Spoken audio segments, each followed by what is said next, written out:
Sinon, normalement, si on avait tenu compte du fait qu'elle est négative, vous allez voir une courbe qui est renversée. Voilà.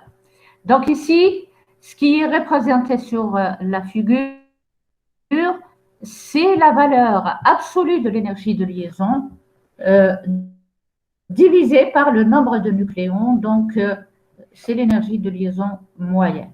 Très bien.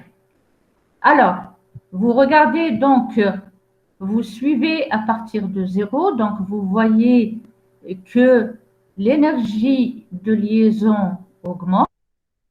Vous voyez qu'il y a un pic au niveau de l'hélium, ici, et puis donc ça redescend à peu près, et à partir à peu près de A égale 20, vous voyez que l'énergie de liaison, elle est pas tout à fait constante, mais elle évolue autour de 8 à 7,7, donc MeV par nucléon. D'accord? Donc, ceci est dû au fait que l'interaction forte, elle donne la courbe d'énergie de liaison donc par nucléon, donne une propriété très importante de la force nucléaire, qu'on appelle la force, donc l'interaction forte. Elle en parle de saturation de la force nucléaire. Qu'est-ce que ça veut dire, saturation? Alors, ça veut dire que la force nucléaire n'interagit qu'à très faible portée, et donc seuls les nucléons, si vous prenez un nucléon I, par exemple, et il ne peut interagir qu'avec les nucléons qui sont très proches. Donc, on va ressentir donc l'interaction forte. Très bien. Donc, ce comportement est une conséquence du caractère à courte portée des forces nucléaires. On parle de saturation des forces nucléaires, c'est-à-dire que les nucléons n'interagissent qu'avec leurs plus proches voisins. Alors, explication. On va considérer un noyau qui a un nombre de nucléons A. Et on va raisonner sur un seul nucléon. On suppose que le nucléon, au départ, on va faire une hypothèse, et c'est ce qu'on appelle un raisonnement par l'absurde. On va supposer au départ que le nucléon va interagir avec les A-1 autres nucléons. Donc, vous avez un nucléon, vous prenez un nucléon et vous supposez que le nucléon auquel vous vous intéressez va interagir avec les A-1 autres nucléons.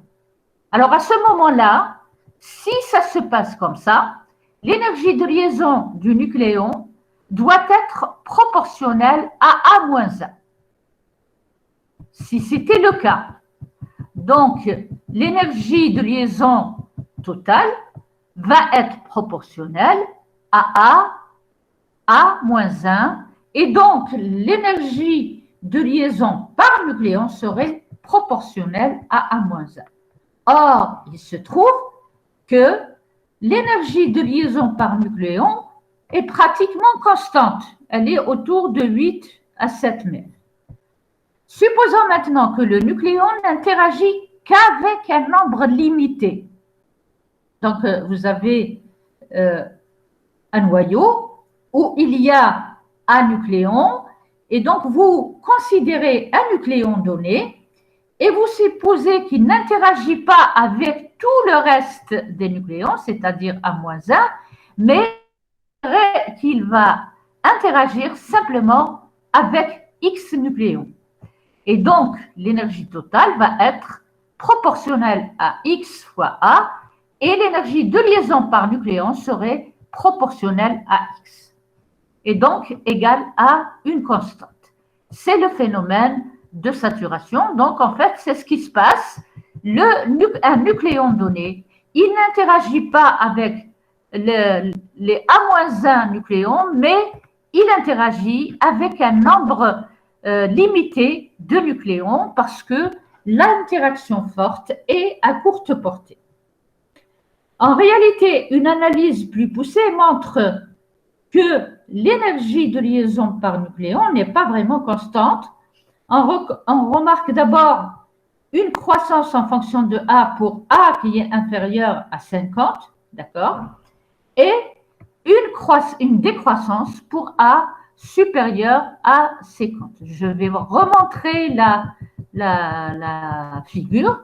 Donc, pour A inférieur à 50, vous remarquez donc qu'il y a augmentation jusqu'à peu près 50. Voilà, donc ici. Et au-delà de 50, elle commence à diminuer. D'accord? À diminuer lentement. Alors que pour A inférieur à 50, elle augmente très rapidement pour les noyaux légers. Et puis à partir de 20, elle commence à augmenter un petit peu lentement jusqu'à peu près A égale 50. Et quand on atteint la valeur 50, elle commence à rediminuer.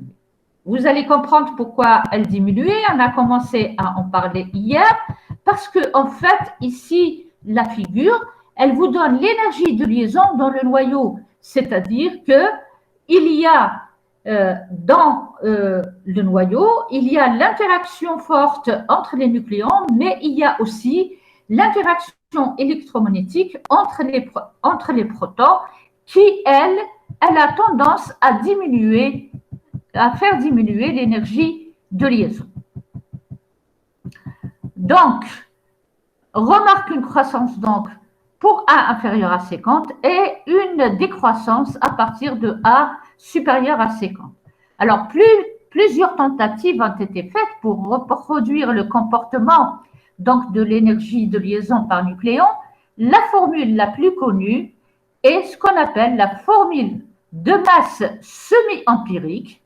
On va voir pourquoi on l'a appelée semi-empirique. Alors, une formule empirique, c'est-à-dire, c'est une formule qui est déduite des observations. Alors, cette formule a été donc faite par Belt, c'est un physicien nucléaire et astrophysicien aussi, et Weizsäcker en 1937, et ce modèle est appelé le modèle de la goutte liquide. Alors, le modèle de la goutte liquide est un modèle phénoménologique. Alors, un modèle phénoménologique est un modèle qui n'est pas donc déduit d'une démonstration théorique. Donc, c'est un modèle qui est construit par tâtonnement, si vous voulez. D'accord? Dans ce modèle, dans une première approche, on assimile le noyau à une goutte liquide où la propriété de saturation se manifeste également. Donc, une goutte liquide, elle a donc la propriété de saturation. Cependant, un noyau n'a pas toutes les caractéristiques d'une goutte liquide, d'accord, dû au fait que c'est un fluide quantique, parce qu'il est constitué donc de nucléons. La formule de Bethe et Weizsäcker permet de retrouver certaines propriétés du noyau. Alors, voilà l'expression, d'accord? Alors, c'est l'énergie de liaison totale, d'accord? Donc, il y a le premier terme qu'on appelle le premier, c'est le terme de volume. Alors, vous avez AV ici pour dire que c'est la constante, on va voir, la constante est le terme de volume. Le deuxième terme, alors, à part le premier terme qui est positif parce qu'on a considéré la valeur absolue de l'énergie de liaison, tous les autres termes jusqu'au dernier sont des termes donc qui diminuent l'énergie de liaison. Alors, on a 5 termes. Le premier terme, le terme 1, qu'on appelle terme de volume. Il résulte strictement des forces d'interaction nucléaire qui sont attractives. C'est la contribution principale apportée à l'énergie totale.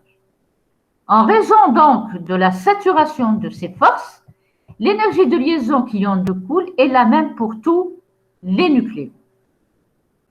Ce terme correspond à l'énergie de liaison moyenne par nucléon résultant de l'interaction forte pour la matière nucléaire infinie.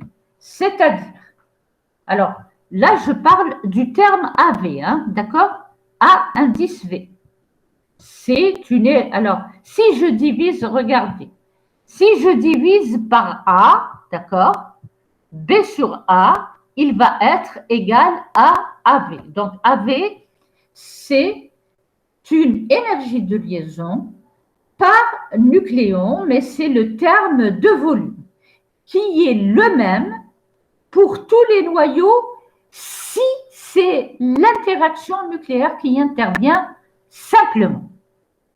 Alors, c'est pour ça qu'on dit que ce liaison par nucléon qui résulte de l'interaction forte, c'est-à-dire simplement l'interaction nucléaire, pour la matière nucléaire infinie, c'est-à-dire lorsque vous avez, par exemple, une étoile à neutrons.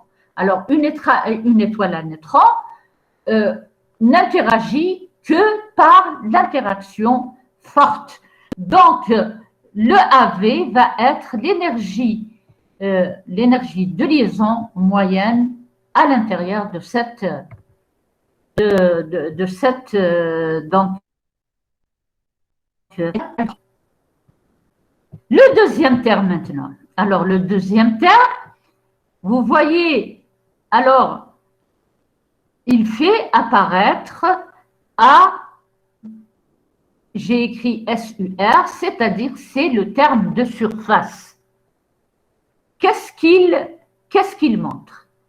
Il montre tout simplement que dans un noyau réel, à la surface du noyau, les nucléons qui sont à la surface, ils sont moins liés que, plutôt les nucléons qui sont à la surface, ils sont moins liés que les nucléons internes au noyau.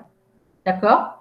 Donc, le premier terme, on suppose que tous les nucléons interagissent simplement par l'interaction forte, et donc on suppose pour une matière nucléaire infinie, donc elle est la même partout. Par contre, maintenant, si je considère un noyau, dans un noyau, il est clair que les nucléons qui sont à la surface, ils sont moins liés que les nucléons qui sont internes au noyau. Et donc, ça veut dire quoi? D'où le signe moins qui intervient ici. Donc, ça veut dire que l'énergie de liaison, qui était au départ considérée comme simplement due à l'interaction forte, un terme de volume, va être diminuée par un terme qui est proportionnel donc à la surface du noyau. Donc, je rappelle tout simplement que le volume d'une sphère, c'est 4 tiers de pi R3, d'accord? Et que R, rappelez-vous, le rayon du noyau, c'est R0 à la puissance 1. Si vous multipliez par le volume, A à la puissance 1 tiers, multiplié donc par le volume qui est 4 tiers de pi R3, il va être proportionnel à A. Donc, vous voyez qu'il fait intervenir donc ici le volume. Le deuxième terme, donc, on a vu, il est dû au fait que les nucléons qui sont à la surface sont moins liés que les nucléons qui sont internes. Alors, à ce moment-là, bien sûr, il va diminuer l'énergie donc de liaison qui est due simplement de volume. Alors, le troisième terme maintenant, le troisième, c'est, vous voyez ici AC. AC, c'est le terme coulombien. Donc, là, vous voyez, il est proportionnel à Z2. Ça veut dire que, en fait, il va diminuer, c'est un terme coulombien, et qui est dû à la répulsion entre les protons. Donc, il va diminuer lui aussi, donc l'énergie de liaison nucléaire. Alors, au départ, cette formule, elle n'a pas été faite comme ça du jour au lendemain. Donc, on avait supposé au départ le premier terme. Pour donc retrouver un petit peu l'énergie de liaison qu'on a trouvée expérimentalement, on a ajouté pour essayer d'expliquer le fait qu'elle n'est pas tout à fait proportionnelle à A. Donc, on a tenu compte du fait que les nucléons qui sont à la surface diminuent l'énergie de liaison. Et puis après, on a tenu compte du fait que dans le noyau, nous avons bien des protons qui se repoussent, donc ils vont diminuer l'énergie de liaison. Après, les deux autres termes, ils ont été ajoutés par la suite en tenant compte du fait que les nucléons, donc que le noyau est constitué de nucléons, donc c'est quelque chose qui satisfait donc la mécanique quantique. Alors, on l'a ajouté pourquoi? On s'est rendu compte que l'énergie de liaison, ou bien si vous voulez que les noyaux, plus le A augmente et plus le nombre de neutrons augmente. D'accord? Et donc, ce terme-là, on l'appelle le terme de symétrie. Alors, son expression finale a été déterminée en utilisant un autre modèle qu'on appelle le modèle de Fermi.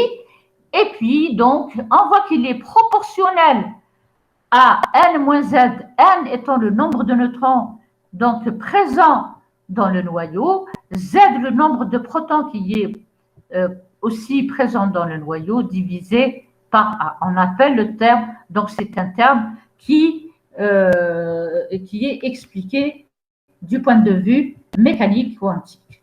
Alors, vous avez finalement le dernier terme qu'on appelle le terme d'appariement. Donc, on s'est rendu compte, en fait, que les noyaux qui sont pair-pair, c'est-à-dire les noyaux qui ont le nombre de nucléons pair, alors attention, vous pouvez avoir de deux manières, ou alors ils sont tous les deux, le nombre de neutrons est pair et le nombre de protons est pair, ou bien le nombre de neutrons est impair et le nombre de protons est impair. Donc, on s'est rendu compte, on a ajouté un terme qu'on a ajouté, donc, dont on a donné une valeur qui est empirique pour essayer de retrouver la courbe expérimentale de l'énergie de liaison. Alors, on va lire ensemble donc tout ce que je viens de dire pour que vous reteniez. Donc, le terme de surface, il représente la perte d'énergie de liaison des nucléons qui sont situés à la surface et qui ont moins de voisins pour interagir. Le nombre de ces nucléons, bien sûr, est proportionnel à la surface. La surface d'une sphère, c'est 4 pi R2. Donc, vous voyez qu'il est proportionnel à la puissance de tiers. C'est pour ça que vous voyez le A à la puissance de tiers qui intervient ici. Le nombre, donc, le terme dépend de A à la puissance de tiers. Il est une caractéristique des systèmes finis, c'est-à-dire pour donc une matière nucléaire infinie, ce terme-là n'existe pas. Ce terme existe, vous avez des noyaux. Après, ce terme il tend à diminuer, l'énergie de liaison globale. On vous donne la valeur de A de surface, là, qui est aussi une énergie par nucléon, et il est à peu près égal à 17 MeV. Ça dépend des ouvrages, hein, d'accord? Donc, il est entre 16 et 17 MeV. Et le AV, j'ai oublié de donner la valeur de AV, elle est autour de 7 MeV. Il est positif, alors que les autres termes, bon, il y a un signe moins, donc ça veut dire qu'il diminue l'énergie de liaison.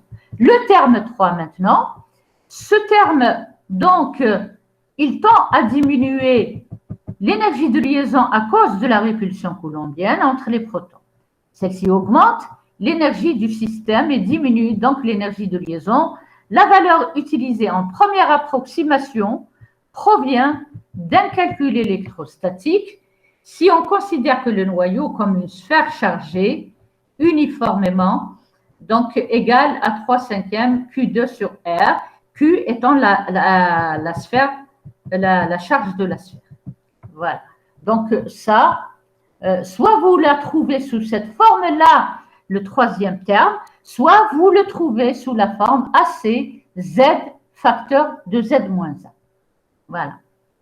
Donc, le quatrième terme, c'est le terme d'asymétrie. Alors que dans les noyaux légers, les nombres de neutrons et de protons sont sensiblement égaux, les noyaux lourds présentent donc un excès de neutrons pour contrebalancer l'effet de la répulsion coulombienne. J'ai commencé à en parler hier. Je vous ai dit justement, pour qu'un noyau lourd reste lié, il faut donc qu'il y ait plus de neutrons parce que les neutrons n'interagissent que par l'interaction forte et cette interaction, elle est liante. Donc, on a, pour les noyaux lourds, on a un peu plus de neutrons que de protons pour permettre donc au noyau de rester lié. Il faut se rappeler que les nucléons sont des fermions, donc pour le quatrième terme, et donc qui satisfont à la mécanique quantique et au principe de Pauli. D'accord? Alors, sont des fermions qui satisfont au principe de Pauli et que les niveaux d'énergie sont quantifiés. Donc, comme dans l'atome, les niveaux d'énergie dans le noyau sont quantifiés. Les premiers neutrons et les protons remplissent d'abord les niveaux de basse énergie et les N-Z neutrons restants vont occuper les états moins libres. Pour tenir compte de cet effet et essayer de reproduire l'énergie de liaison des noyaux, on apporte empiriquement, vous voyez, donc ce n'est pas par calcul, une correction qui est proportionnelle à N-Z au carré sur A. Je vous ai dit, cette correction n'a été apportée sous cette forme qu'après avoir fait le modèle de Fermi. Alors, le dernier, donc c'est le terme 5, c'est le terme d'appariement. Comme pour le quatrième terme, ce terme est d'origine purement quantique. Ce terme, donc, a été ajouté pour tenir compte de la plus grande stabilité observée des noyaux perpères. Les noyaux perpères sont plus stables par rapport aux noyaux impairs de masse comparable. Une correction, donc, a été apportée empiriquement. Donc, on a mis delta égale delta de A si N et Z sont tous les deux pairs. Si N est égale à 0, si A est impair, N est égale à moins delta si N et Z sont impairs. Alors, c'est une formule qui n'est pas tout à fait exacte, celle-là, que delta de A, c'est 12 A à la puissance moins 1,5 en MeV, c'est donc elle est vraiment approximative. Dans une certaine zone, elle est bien vérifiée, mais au-delà de certaines valeurs de A, elle est moins bien vérifiée. Voilà. Alors, cette équation, donc vous voyez ce que j'ai mis ici, donc Bn sur A, l'énergie de liaison par nucléon, donc est égale à AV moins A de surface à la puissance moins 1 tiers. Donc j'ai divisé la formule de tout à l'heure B par A. Et puis moins AC Z2 à la puissance 4 tiers, moins A de symétrie Z2 sur A2, et puis plus delta sur A. Alors, cette équation, d'accord, reproduit les tendances de Bn sur A expérimental. Alors, je représente une figure ici en dessous pour que vous voyez à peu près que fait chaque terme. Alors, là, il y a trop de silence. Il n'y a que 2 personnes. Très bien. Alors, vous voyez là le trait ici qui est horizontal représente l'énergie de volume. D'accord? AV. Parce que ce que je représente ici, c'est Bn sur A ou Bn sur A. Alors, après, donc, vous voyez, lorsque vous allez ajouter le terme de surface, voilà comment. Alors, je répète, si vous ne tenez compte que du premier terme, voilà ce que serait l'énergie de liaison. Donc, c'est simplement ce trait horizontal. Si maintenant, j'ajoute le deuxième terme, donc voilà ce que va devenir l'énergie de liaison. Donc là, le deuxième trait qui apparaît ici, c'est le premier terme plus le deuxième terme. D'accord? Et comme le deuxième terme, au lieu de dire négatif, donc on l'enlève, donc on retrouve, voilà. Et puis, donc, quand je vais enlever l'énergie coulombienne, donc moins le troisième terme, donc voilà ce que vous allez retrouver comme énergie de liaison sur A. Et puis, donc, en tenant compte du terme d'asymétrie, donc voilà, à peu près, vous retrouvez l'expression, donc, qui est la courbe que je vous ai montrée au-dessus, qui est une courbe donc expérimentale, et donc vous retrouvez l'allure de la courbe expérimentale. Alors bien sûr, ici, on n'a pas tenu compte du terme d'appariement parce qu'il dépend du noyau que vous considérez. Voilà, donc ce qu'on vous demande de retenir dans le modèle de la goutte liquide, ce n'est pas d'apprendre la formule par cœur, mais de bien comprendre la signification de chaque terme. Voilà. Très bien. Donc, on va passer maintenant au cours 3. Alors, application de l'énergie de liaison. Alors, l'une des applications importantes, c'est l'énergie de séparation du dernier proton ou bien du dernier neutron. Elle est équivalente à quoi, cette énergie de séparation? Du dernier nucléon. C'est l'énergie de liaison du dernier nucléon. Elle est équivalente à quoi?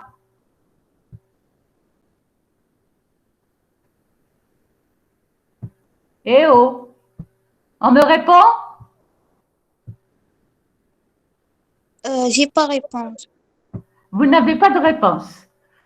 Alors, je vais mieux c'est l'énergie qui est nécessaire pour arracher le proton qui est le moins lié ou le neutron qui est le moins lié. C'est pour ça qu'on vous dit que c'est l'énergie de séparation du dernier proton ou du dernier neutron. Alors, en physique atomique, comment vous appelez l'énergie qu'il faut fournir pour arracher l'électron de valence, par exemple? Comment vous l'appelez, cette énergie? C'est l'énergie d'ionisation. C'est quelque chose qui est équivalent, donc l'énergie de séparation du dernier proton ou du dernier neutron, c'est l'énergie qu'il faut fournir pour arracher le proton qui est le moins lié ou bien le neutron qui est le moins lié. Donc, c'est l'équivalent de l'énergie de l'énergie de la première ionisation dans le cas de l'atome. C'est l'énergie nécessaire pour enlever un proton ou un neutron le moins lié. Par exemple, l'énergie de séparation du dernier proton, on l'écrit S indice P, il dépend donc de Z et de N, du proton. C'est l'énergie qu'il faut fournir pour arracher le proton le moins lié au noyau, donc, qui a Z proton et neutron. Alors, c'est une énergie qui est positive parce qu'il faut la fournir. D'accord? C'est un apport au noyau. D'accord? Elle joue un rôle analogue à l'énergie d'ionisation d'un atome. Donc, on l'a défini, voilà la définition, ici. Là, vous avez la masse du noyau fois C2, donc c'est une énergie, plus l'énergie de séparation. Vous allez donc, lorsque vous bombardez, par exemple, le noyau avec une énergie qui est égale à l'énergie qu'il faut pour arracher un proton, vous allez obtenir donc un noyau qui a Z-1 proton, parce que vous lui avez arraché un proton, plus un proton libre. D'accord? Et donc, là, vous définissez l'énergie de séparation. C'est l'énergie du noyau que vous obtenez après lui avoir arraché le proton, plus le proton, moins donc le noyau initial qui a Z neutron. Donc, cette formule, il va falloir la comprendre et essayer de,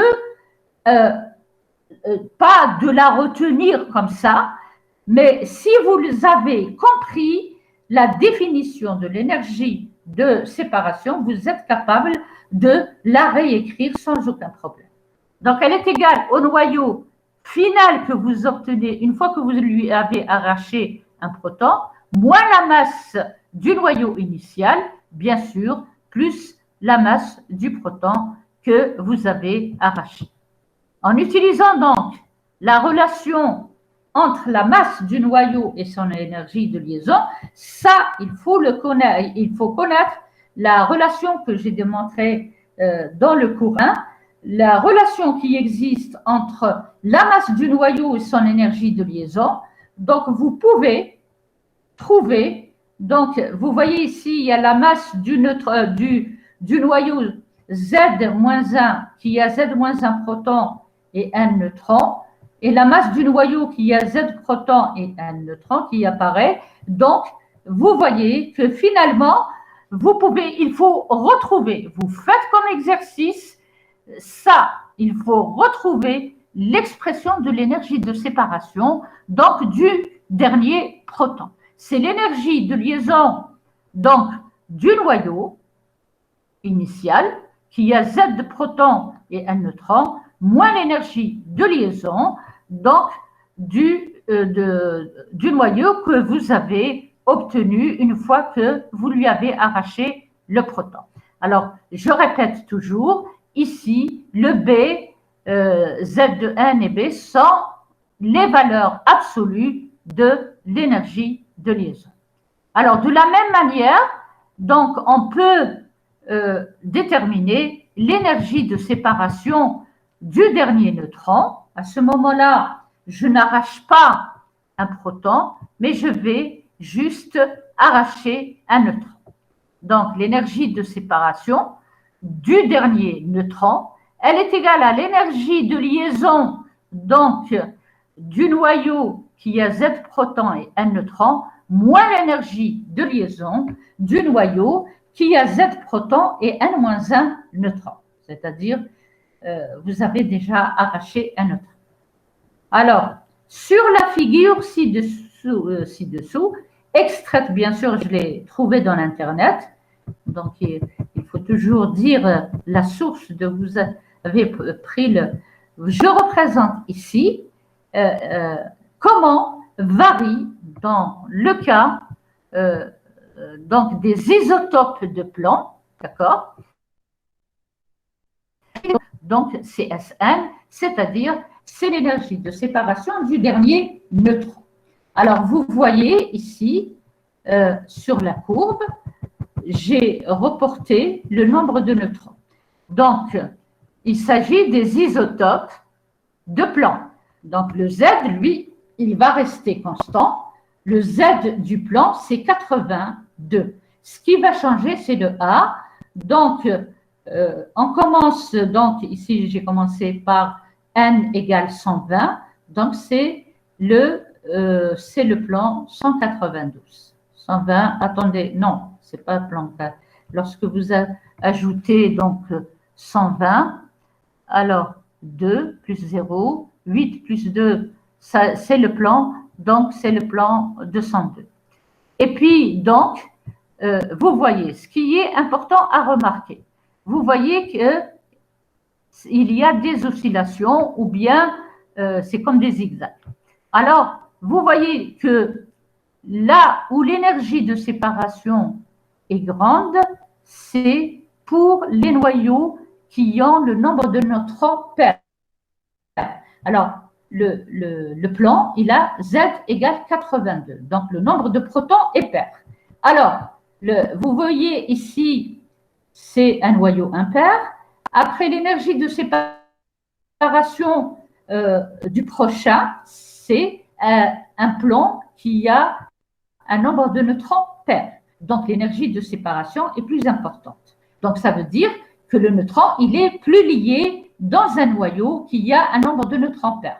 Après, le noyau qui arrive après, vous voyez que l'énergie de séparation du dernier neutron diminue.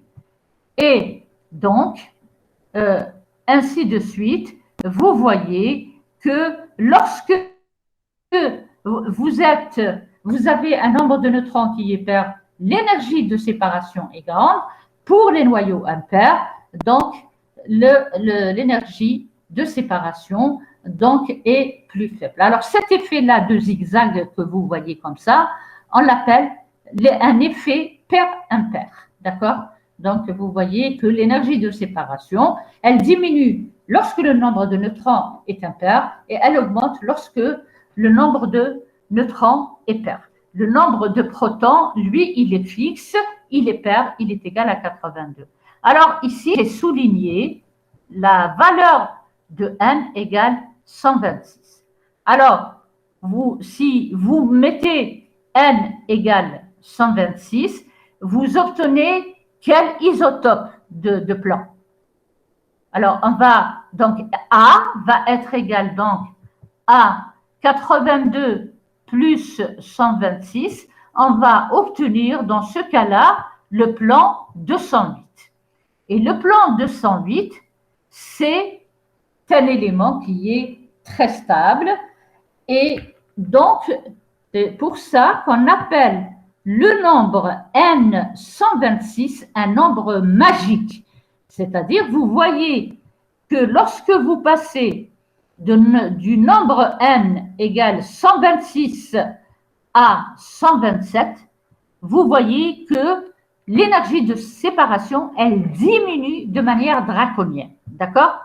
Donc, ça veut dire que le noyau plan 206, il est très, très stable. Et donc, le nombre n égale 126 est un nombre magique. Alors, je vous dis aussi que le nombre z égale 82 est un nombre magique. Et donc, le noyau, l'isotope plan 208, est un noyau qui est doublement magique. C'est-à-dire, il a un nombre magique de protons, un nombre magique de neutrons. Et puis après, vous voyez, lorsque le nombre de neutrons augmente, c'est-à-dire au-delà de 126, on a toujours l'effet pair-impair, on a toujours l'énergie de séparation du dernier neutron qui est, pour les noyaux pairs, est plus grande que l'énergie les noyaux qui sont pour les noyaux qui ont un nombre impair de neutrons. Alors, nous remarquons donc des oscillations montrant que l'énergie de séparation du dernier neutron, dans le cas où le nombre de neutrons est pair, est supérieur à l'énergie de séparation donc du dernier neutron dans le cas où n est impair. Le dernier neutron est plus lié dans un noyau ayant n pair. On appelle ces oscillations l'effet pair-impair. D'accord? Donc, en particulier, nous remarquons que l'énergie de séparation du dernier neutron pour le plan donc 208, qui a donc Z égale 82 et N 126, est beaucoup plus grande que Sn 82 127. On appelle donc N égale 126 un nombre magique. Donc voilà la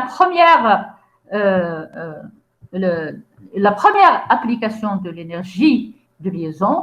Donc vous avez une relation entre l'énergie de séparation du dernier proton ou bien du dernier neutron en fonction des énergies de liaison. Maintenant, on va voir qu'on peut exprimer le bilan d'une réaction en fonction des énergies de liaison. Donc, on va considérer la réaction nucléaire suivante.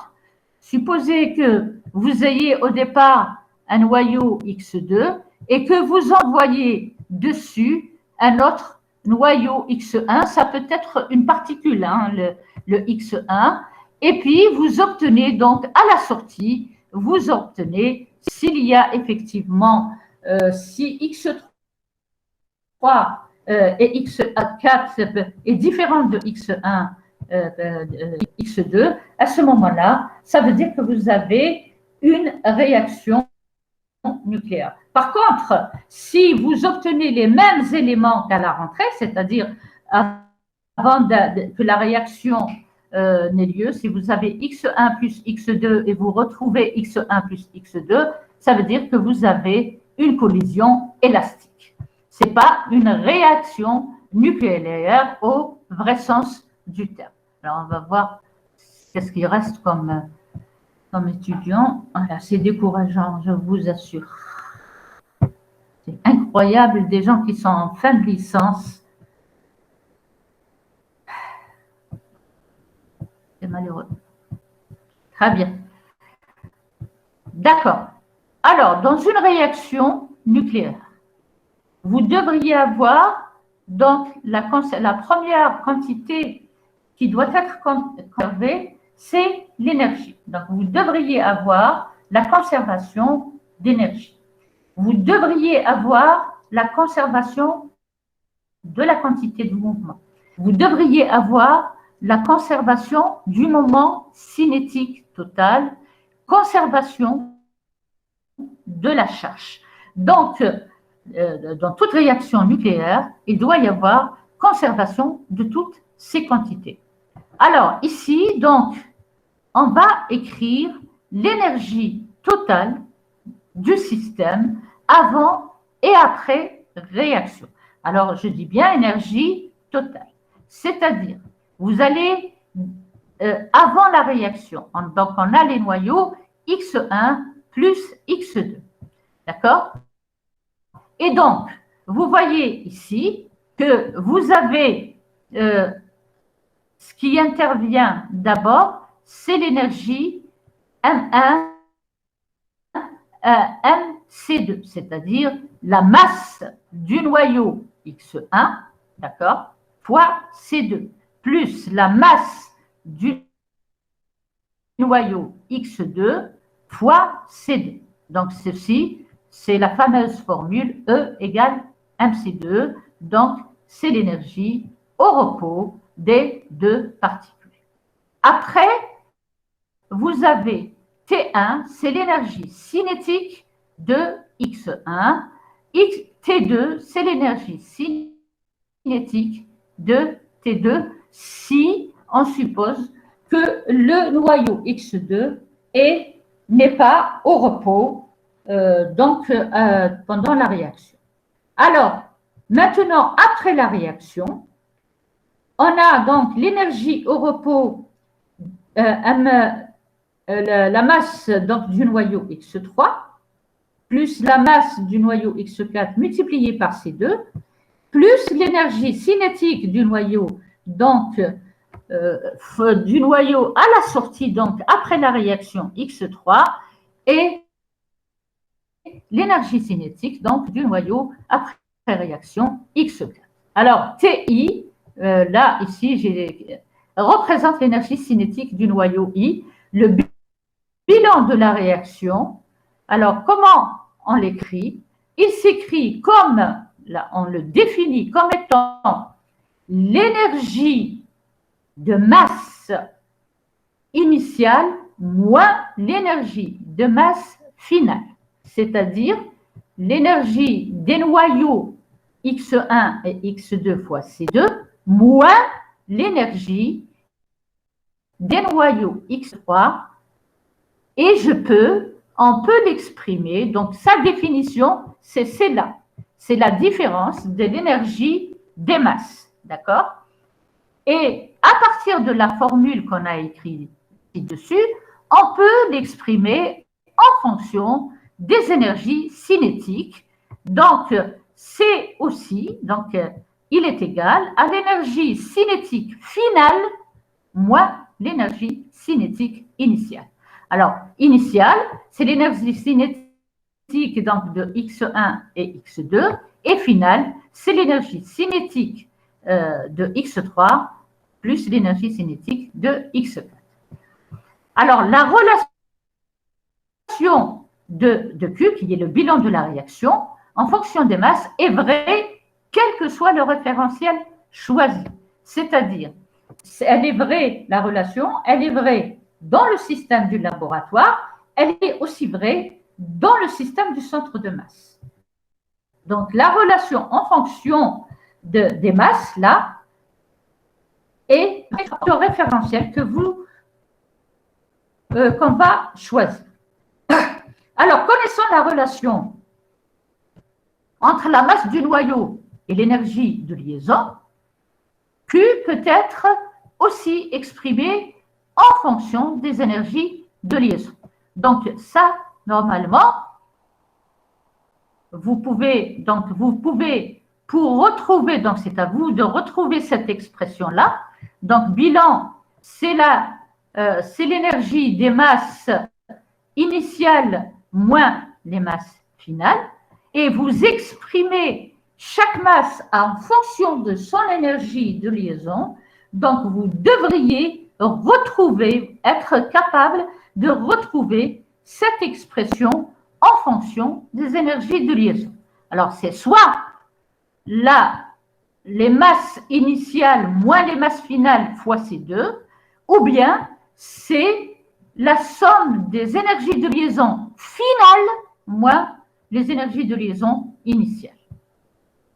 Alors, on va faire quelques commentaires. Alors, Q est égal à 0, ça veut dire que vous avez les noyaux avant la réaction, vous retrouvez les mêmes noyaux après réaction, c'est ce que je vous ai dit. Donc, on est dans le cas de la diffusion élastique. Et à ce moment-là, ça veut dire que si Q est égal à 0, ça veut dire aussi qu'il y a conservation de l'énergie cinétique. Donc, dans une diffusion élastique, vous avez la conservation de l'énergie cinétique. D'accord? En plus de la conservation de l'énergie totale, vous avez aussi la conservation de l'énergie cinétique. C'est-à-dire que les noyaux X1 et X2 sont dans le même état propre avant et après la réaction. D'accord? Donc, c'est une diffusion élastique. Maintenant, si le bilan est négatif, à ce moment-là, on parle de réaction endo-énergétique, c'est-à-dire que la réaction ne peut avoir lieu vous apporter de l'énergie, c'est-à-dire si, bien sûr, il faut une énergie suffisante pour que la réaction soit réalisable. Par exemple, dans le système du centre de masse, l'énergie minimale nécessaire pour que la réaction ait lieu est égale à Q. D'accord? Dans le centre de masse, donc il faut au moins une énergie. Après, on va voir quand on va étudier de manière détaillée les réactions nucléaires, on va voir comment on peut passer donc du centre de masse, du centre de laboratoire au centre de masse, quelque chose qu'on a déjà vu en physique atomique lorsque on a vu l'entraînement du noyau. Voilà. Alors, maintenant, lorsque Q est positif, c'est-à-dire si la masse, les masses initiales sont supérieures aux masses finales, on dit que la réaction est exoénergétique. Lors de la réaction, il y a libération d'énergie. D'accord? Donc, on peut citer comme exemple les réactions de fusion de deux noyaux légers. C'est-à-dire, si vous bombardez, d'accord, le deutérium, alors si vous bombardez, alors D, c'est l'hydrogène lourd, c'est H2O, d'accord? Et T, c'est le tritium, c'est l'hydrogène 3, c'est-à-dire, il a tout, c'est un hydrogène, donc le Z est toujours égal à 1, mais il a deux neutrons, son noyau a deux neutrons plus un proton. Le deutérium, son noyau a un proton plus un neutron, d'accord? Alors, dans cette réaction-là, le deutérium plus le tritium nous donne une réaction qui est très, très importante et qui a lieu dans le Soleil, d'accord? Et vous regardez, dans ce cas-là, on obtient le noyau d'hélium, donc l'hélium qui existe dans le Soleil, il est donc produit par la réaction, donc hydrogène 2 plus hydrogène 3. Et on obtient donc un noyau d'hélium qui est très très stable, qu'il y a une énergie de liaison qui est égale à 28 MeV, plus un neutron qui est émis. Alors le bilan dans ce cas-là, le bilan de réaction est égal à 17,16 MeV. Vous voyez la quantité d'énergie qui est dégagée lorsqu'il y a cette... C'est pour ça qu'il fait très très chaud dans le Soleil. D'accord? Très bien. Après, vous avez aussi une autre réaction qui dégage de l'énergie. Si vous bombardez donc l'hydrogène 2, vous obtenez donc l'hydrogène 3, d'accord, qui est le tritium, plus un proton. Bon, il dégage de l'énergie, mais qui est moins importante que dans la première réaction, donc qui est égale à 4 MeV. Alors, vous voyez donc, vous imaginez un petit peu ce qui se passe dans le Soleil. Vous avez donc de l'hydrogène lourd. Donc, par réaction hydrogène lourd plus hydrogène lourd, vous obtenez du tritium plus le proton. Et puis, ce tritium-là, il va rencontrer le deutérium et il y a d'hélium. Il y a beaucoup d'hélium dans le Soleil. Donc, c'est dû à cette réaction. Voilà. Donc, un autre type de réaction qui est source d'énergie est la réaction de fission. Là, la fission, c'est on bombarde un noyau qui est très très lourd. Des fois, il suffit, donc c'est une réaction qui est très très exo-énergétique. Des fois, il suffit d'envoyer un neutron sur un noyau lourd pour obtenir donc deux noyaux qui ont des masses quand même à moyennes. Voilà. Très bien. Un noyau lourd obtenu dans la voie de sortie fissionne en deux noyaux de masse moyenne. Alors, malheureusement, on n'aura pas le temps de voir la fission. Donc, voilà. Donc, maintenant, on va parler de la stabilité des noyaux. Alors ça, il faut que vous compreniez très bien ça. Il faut que vous sachiez que dans la nature, vous avez surtout des noyaux qui sont donc stables et des noyaux qui ont des longues durées de vie. Donc, dans la nature, la majorité des noyaux que l'on trouve sur Terre, attention, sont stables.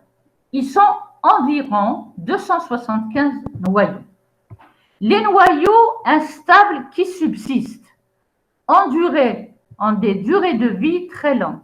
Par exemple, l'uranium-238, il a une période, sa durée de vie à peu près, alors la période n'est pas tout à fait la durée de vie, d'accord?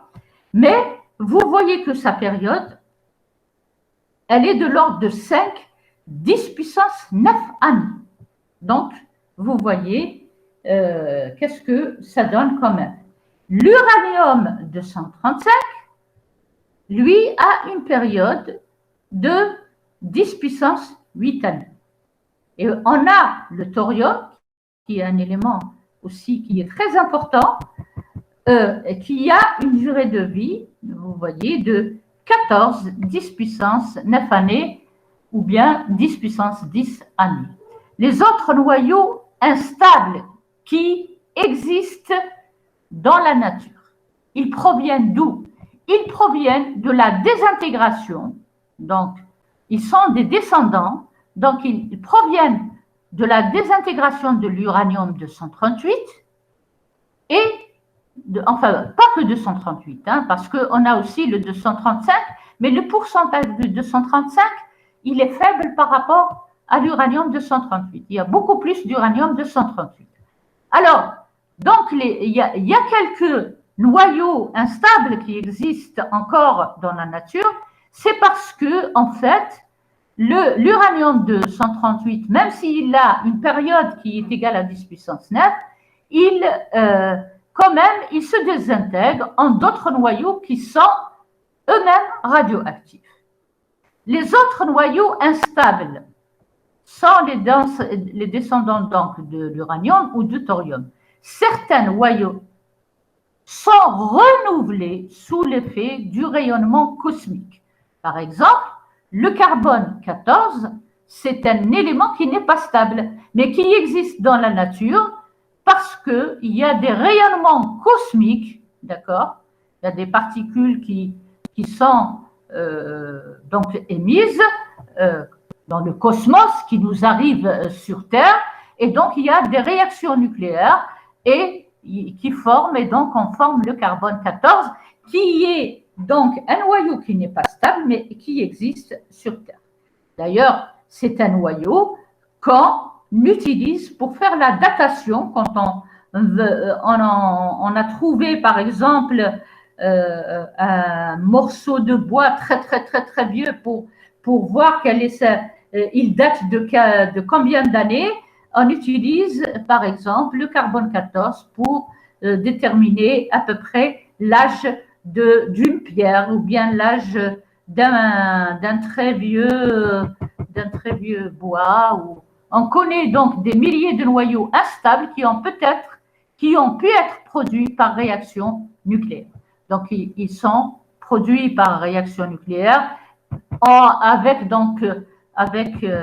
les réactions nucléaires, donc avec les accélérateurs, et puis on a les réactions nucléaires qui sont produites par des particules cosmiques qui nous viennent donc du, des milieux interstellaires qui nous viennent, par exemple, vous avez des neutrinos qui nous viennent des étoiles très très lointaines, mais je vous ai dit la fois dernière, attention, les neutrinos sont des particules qui n'interagissent pas beaucoup, hein, d'accord? Donc, mais on a beaucoup d'autres particules qui nous parviennent et donc qui, effectivement, on a des rayonnements gamma, on a des rayons X, on a des rayons qui nous parviennent et donc qui produisent des réactions nucléaires à notre niveau. Alors, qu'est-ce qu'on appelle la surface d'énergie nucléaire? On peut représenter chaque isotope par un point sur une carte NZ.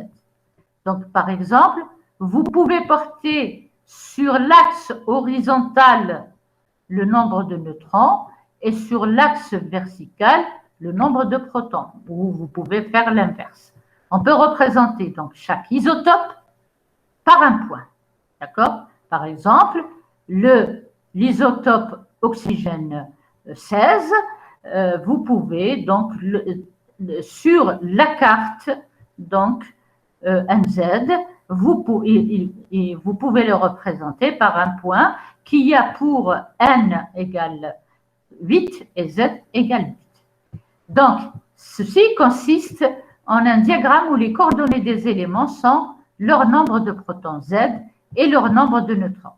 Ce diagramme, on l'appelle le diagramme de Segre. Très bien.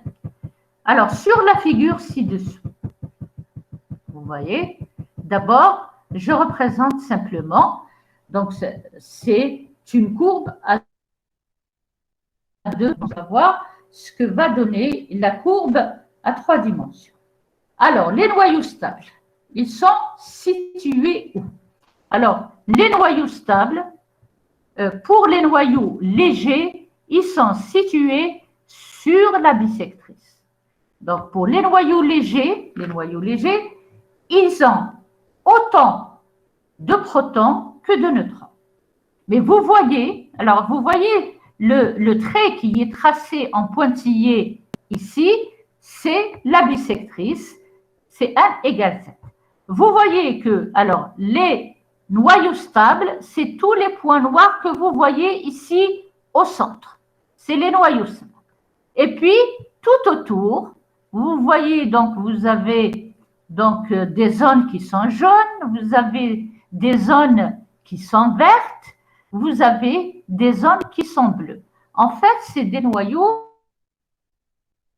actifs qui se désintègrent par, alors ici, pour les noyaux légers, en général, ils se désintègrent par bêta plus ou bêta moins, et quand ils vont émettre une particule bêta plus ou bêta moins, ils vont donc rejoindre les noyaux qui sont stables au centre ici. Alors, tout à fait au bout, vous avez les noyaux qui sont riches en neutrons. Alors, quand on dit riches en neutrons, c'est-à-dire qu'ils ont beaucoup de neutrons par rapport à la courbe N égale Z. D'accord? Et puis, en dessous, à la limite, donc à la frontière, vous avez des noyaux qui sont riches en neutrons. Donc ici, c'est les noyaux qui sont riches en protons. Et là, c'est des noyaux, tout à la limite, c'est des noyaux qui sont riches en neutrons. Alors, ces noyaux qui sont riches en neutrons, d'accord, sont les noyaux exotiques. Et les noyaux aussi, les noyaux riches en protons, c'est des noyaux exotiques, c'est-à-dire c'est des noyaux qui n'existent pas sur Terre parce qu'ils ont une durée de vie qui est très très faible. Alors ici, bien sûr, vous voyez au centre, je vous ai dit sur la figure à 2 dimensions, on voit donc des points noirs ici, mais en fait, c'est une vallée, d'accord? C'est pas, le plan n'est pas, on n'a pas un plan, d'accord? On a une vallée. Je vais vous montrer sur la figure ci-dessus ce que vous allez observer. Alors, ici, tout à fait au bout, pour vous mettre au courant de ce qui se passe actuellement en physique nucléaire, c'est les noyaux super lourds qui n'existent pas non plus dans la nature, mais qu'on essaye de produire qu'on essaye de produire dans les labos pour essayer de comprendre d'abord la force nucléaire, parce que jusqu'à présent, on n'arrive pas à la paramétriser convenablement, on ne la comprend pas, et on va voir jusqu'où on peut trouver des noyaux, parce que c'est des noyaux quand même qui ont des durées de vie très très courtes, mais quand même qui peuvent exister pendant 10 puissance moins 9, moins 8, moins 7, ça dépend. Donc, et on les appelle super lourds parce que un noyau, dès qu'il commence à devenir un peu trop lourd, il va finir par, à cause du fait qu'il y a des protons, il va finir par fissionner, c'est-à-dire donner deux noyaux qui sont à peu près de même masse et de masse moyenne. Alors, je vais vous montrer sur une autre figure maintenant, la figure sur la 3D, à 3 dimensions. Donc ici, on a le nombre de protons, donc Z, le nombre de neutrons. Et donc, on va voir que là, je vous dis, les noyaux trop riches en neutrons sont situés au-dessous des noyaux stables. Ils se désintègrent par émission β-. Donc, ils ne sont pas stables, bien sûr, eux. Donc, systématiquement, ils vont se désintégrer par β-. Les noyaux qui sont trop riches en protons sont au-dessus de la ligne de stabilité. La ligne de stabilité, donc, c'est la ligne qui est en pointillé rouge. Ils se désintègrent par émission β+. Donc, en fait, les noyaux qui sont au-dessus de la ligne de stabilité, ils vont essayer de rejoindre la ligne de stabilité en émettant soit un rayonnement β+, soit en émettant un rayonnement β-. Alors, les lignes, c'est juste une note, d'accord? Maintenant, parce que à votre niveau, vous devriez être au courant de ce qui se passe. Les lignes reliant les noyaux non liés, ils ne sont pas liés en neutrons et non liés en protons, s'appellent les draplines. Du point de vue expérimental, il est très difficile de produire les noyaux qui sont proches de la drapline neutron.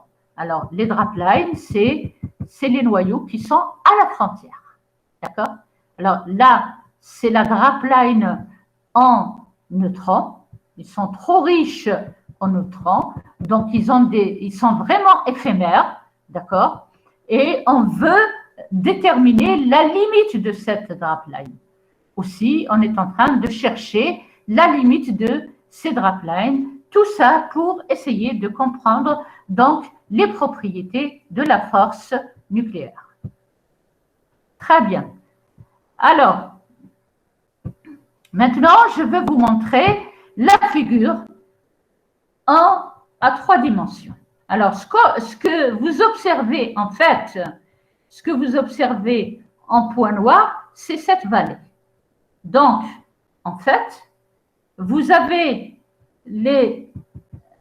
en représentant la vallée de la stabilité, sur cette figure, donc, on a le N, ici, donc l'axe horizontal, c'est le nombre de neutrons, l'axe vertical, c'est le nombre de protons, et après, on représente, d'accord?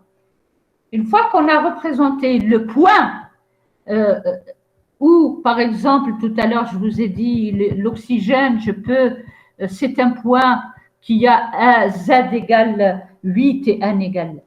Et je peux représenter, par exemple, le noyau de l'oxygène par un segment qui est proportionnel à sa masse. D'accord? Vous pouvez vous amuser. D'ailleurs, une année, j'ai voulu faire ça aux étudiants. J'ai acheté de la pâte à modeler et des bûchettes pour leur dire de reproduire cette vallée de stabilité. Donc, vous prenez donc le nombre de neutrons sur l'axe horizontal, le nombre de protons sur l'axe vertical, et puis pour chaque point, c'est-à-dire pour un noyau donné, vous représentez un segment, d'accord? Un segment dont la longueur est proportionnelle à la masse du noyau. Si on réalise donc représenté sur cette figure le troisième axe, donc c'est l'axe qui est perpendiculaire au plan NZ, représente la masse des noyaux. Si on réalise une coupe de la surface d'énergie nucléaire, donc par un plan d'équation N plus Z, on obtient une parabole dont les points représentatifs donnent la masse des différents isobars en fonction du numéro atomique Z. Alors, c'est quoi un isobar? Est-ce que j'ai défini ce que c'est qu'un isobar? On me répond? La pression constante. Non, la pression constante, ça c'est une autre définition. Alors, pour les noyaux, vous avez les isotopes. C'est les noyaux qui ont le même Z. Par exemple, vous avez l'hydrogène 2, l'hydrogène 3 et l'hydrogène 1. D'accord? Vous avez, par exemple, l'oxygène 16, l'oxygène 15, l'oxygène 17. Ça, c'est des isotopes. Les isobars sont des noyaux qui ont le même A. Si, j'en ai parlé hier parce que je vous ai dit, il faut faire attention. Dans l'exemple que j'ai donné pour le calcium, j'ai mis pour le calcium 40, j'ai mis aussi le potassium 40, ils ont le même Z, ils ne peuvent pas avoir le même Z parce que c'est deux éléments différents. Les éléments qui ont le même Z, c'est des isotopes. Donc le potassium 40, qui a Z égale 19, est un isobar du calcium 40, c'est-à-dire que les deux noyaux ont le même A. D'accord? Et on a en plus les isotones. Ce qu'on appelle isotones sont, normalement, je les ai définis et je vous ai envoyé là. Et les isotones sont les noyaux qui ont le même nombre de neutrons. Donc, ils ont le même nombre de neutrons. Ils n'ont pas forcément le même A, ils n'ont pas forcément le même Z. Voilà. Alors, on obtient donc une parabole. Si on réalise donc une coupe de la surface, donc ici, vous voyez là le truc en jaune, vous voyez, par exemple, c'est une toute seule sur la vallée ici. Si je reprends ceci, vous voyez qu'elle va représenter une parabole. Donc, si on réalise une coupe, donc on va prendre une coupe avec un A qui est constant. Donc, je vais prendre tous les noyaux, par exemple, qui ont A égale 135.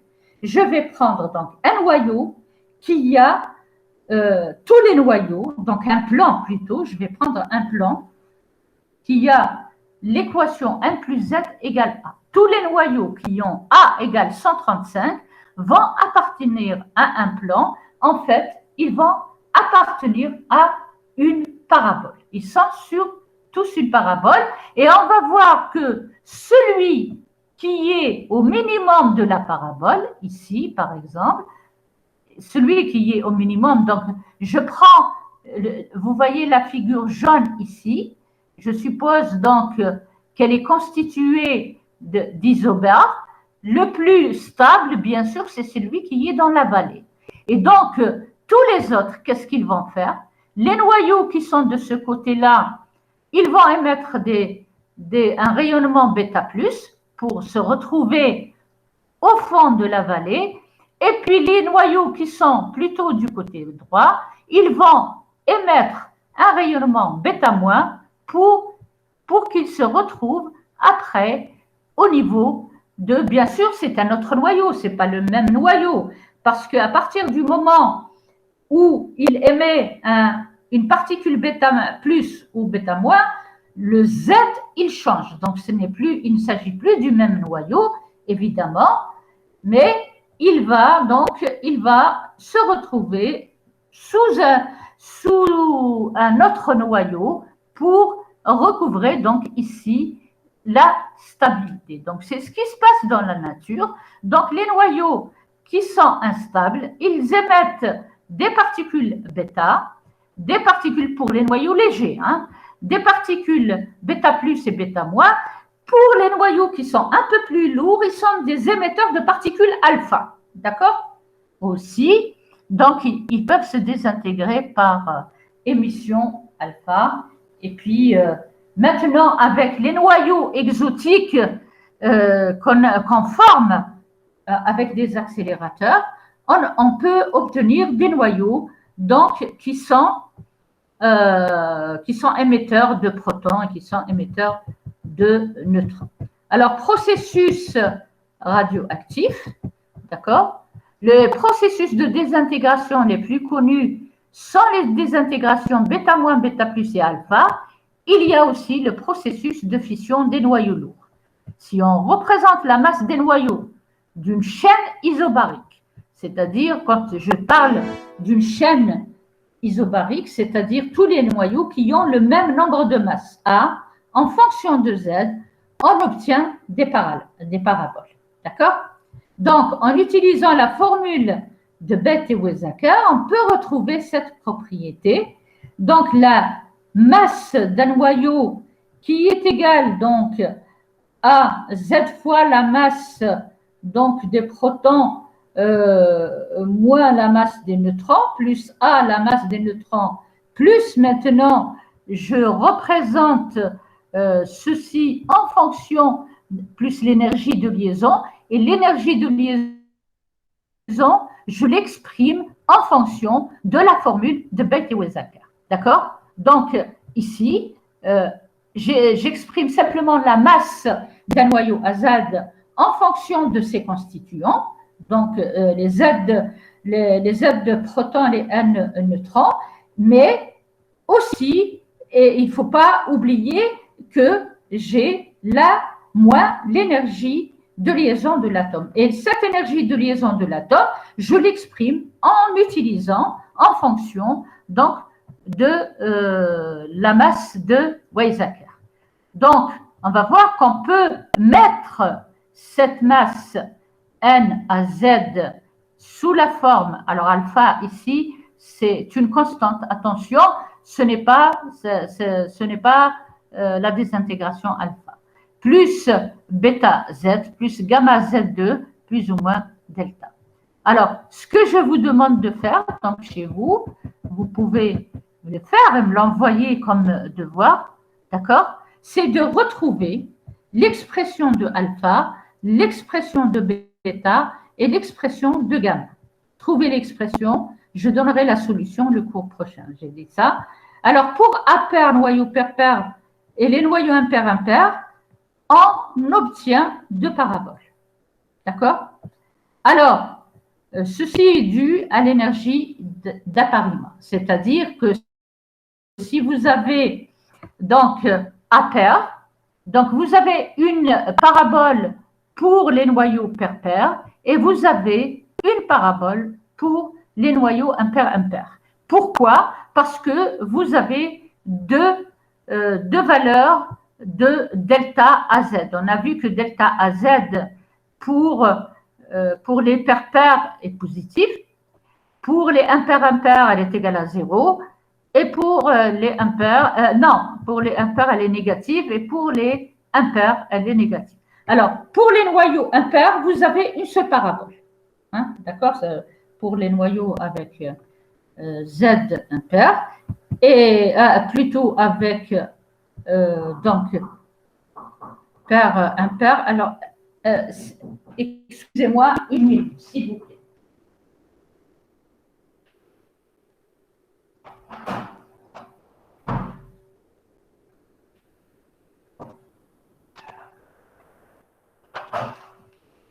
Donc, je reviens. Vous avez, je vous demande de retrouver l'expression ici. Donc, trouvez l'expression d'un noyau qui a nombre de masse A et nombre de protons Z. Vous la mettez sous la forme, donc alpha A, plus Z, plus Z. Donc, je vous demande de retrouver l'expression de alpha, bêta et gamma. Alors, je reviens sur le fait, donc vous avez des noyaux pair-pair, c'est-à-dire qui ont N pair et Z pair. Vous avez des noyaux impair-impair qui ont donc Z impair et N impair. Alors, pour cela, d'accord, il y a deux paraboles différentes, d'accord. Maintenant, pour les noyaux qui sont impairs, il y a une seule parabole. Voilà, donc on va commencer à… Malheureusement, c'est l'heure. Vous avez cours, TD? Est-ce que vous Oui. Oui, à et demi, c'est ça? Oui. Je suis désolée. Très bien, donc on va commencer la radioactivité. Alors, dites-moi avant de partir en cours, qu'est-ce que… maintenant, mon cours, je vais le faire quand? Il faut m'envoyer la réponse avant samedi. Il faut demander à Madame Rahel quand est-ce qu'elle va faire son cours. مدام رحل راني قلت لها نتبعوا الامبلوا دي طون اللي بعثوا لادمينستراسيون اي ميم انتي تبعي الامبلوا اللي تاع لادمينستراسيون. D'accord, donc le samedi, je vais reprendre le créneau samedi-dimanche, c'est ça? Oui, madame. Voilà, ok. مدام pour les devoirs نبعثوا في الايميل ولا نجيبوا؟ Oui, vous me l'envoyez par mail. Voilà.